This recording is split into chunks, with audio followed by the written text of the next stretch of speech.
One of the scary aspects of mortality is how quickly we are forgotten after we are gone. Robert Redford sadly died recently at the age of 89, long and illustrious career, and my wife had to explain to a 26-year-old who Robert Redford was. From his debut as Death on The Twilight Zone to his many movies, Redford lit up the silver screen for decades. All the President's Men, A River Runs Through It, The Natural, and so many more. Hey, do yourself a favor. Make sure to watch Sneakers. That one is my personal favorite and a real gem. Of all his movies, I love Sneakers. Anyway, not for nothing, he also founded the Sundance Film Festival. Of course, after any star dies, the light from that inferno only travels so far before that pinpoint of light fades and it's extinguished and forgotten. My favorite author, William Goldman, novelist and screenwriter, underrecognized for his novels, he wrote Butch Cassidy and the Sundance Kid, in which Redford starred with Paul Newman as Sundance. Sitting at a cafe in Hollywood, a server asked Goldman if he was a screenwriter and what he'd written.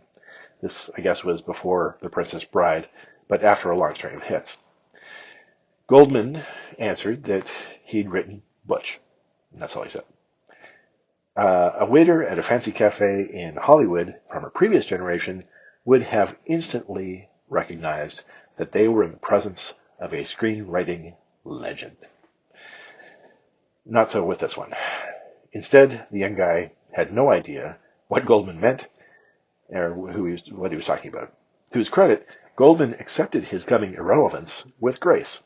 He understood that a movie released in 1969 would be unknown to the server, and quite rightly.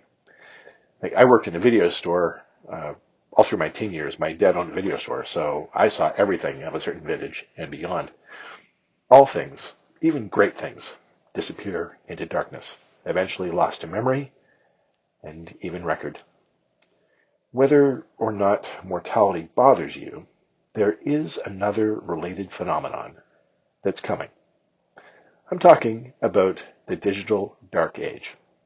In 1997, Terry Cooney warned that digital information will be lost because future tech may not be compatible with the machines we use now.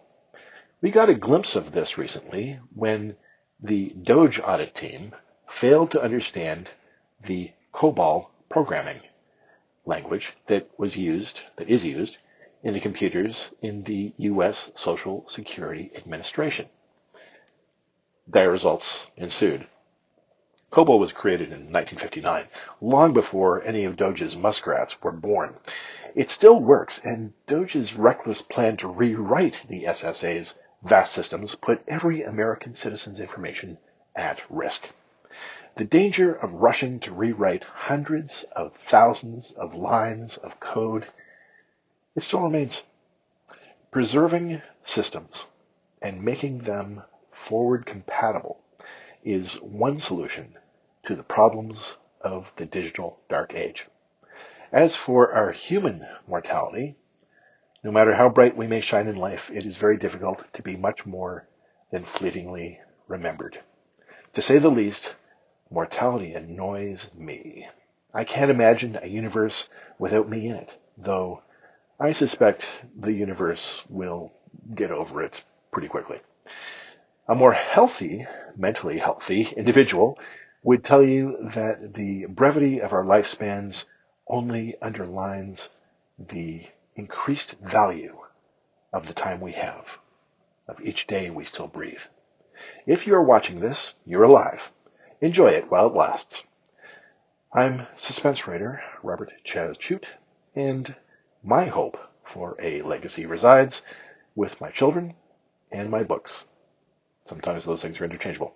I write apocalyptic epics and killer crime thrillers, which I hope will last just about until the heat death of the universe. But that will largely depend on how we handle the digital dark age. One way to defeat the pixels is to buy the paperbacks and hardcovers. Those should be forward compatible for a long time. Find all my delicious fiction at allthatjazz.com. And like, share, comment, subscribe, review, do all the things. That would be nice.